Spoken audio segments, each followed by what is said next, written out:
Now, for those of you who don't know who Stewart Lee is, he is a comedian here in the UK. He's British, though, judging by his politics, he wouldn't call himself British, more European, I reckon, because he's one of these people who, years later, is still crying over Brexit. And all Brexit was, it was a democratic vote. It was a chance to, it was a rare occasion where the government asked the people what it wanted, and the people responded. It was overwhelming. 17 odd million people voted in favour of leaving the European Union, and people mistake that with us trying to leave the EU and we hate Europeans, when nothing could be further from the truth. And so, ever since, we've all been labelled as racists, fascists and Nazis, etc. Usual form by the EU-loving woke lefties. So anyway, this Stewart Lee geezer, he is trending on Twitter, so I had a look why. And he's made this clip. Well, it's a stand-up show. And he says on stage, it wasn't just the racists who voted for Brexit, he says. It was the absolute cunts as well. Of course, this got a resounding ovation from the crowd, clearly all lefties.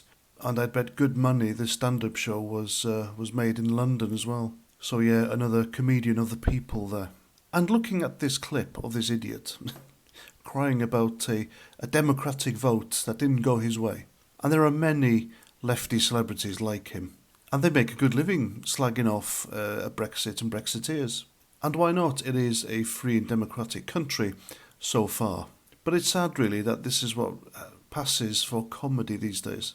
And I know comedy is subjective, but if this was a conservative right-wing comedian, and he stood there saying it wasn't just woke lefties who vote to remain in the EU, it was also complete cunts, I wouldn't find it funny, though it was true. I wouldn't find it funny. I wouldn't stand up and clap like a fucking seal.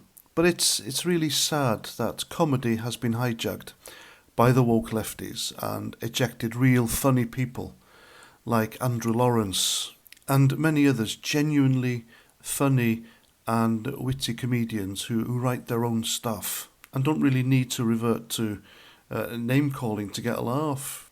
And yet here we are, an industry taken over and run by people like Stewart Lee, who will only get gigs and make money and have a career if your so-called gags are all woke left, pro-EU, anti-Trump, anti-conservative nonsense with a load of swearing thrown in and name-calling. And they're completely dominating that market in the UK in clubs, in metropolitan elite London and on television panel shows. So there we go. That's what I think. Please let me know what you think in the comments, and until the next time, have a great day.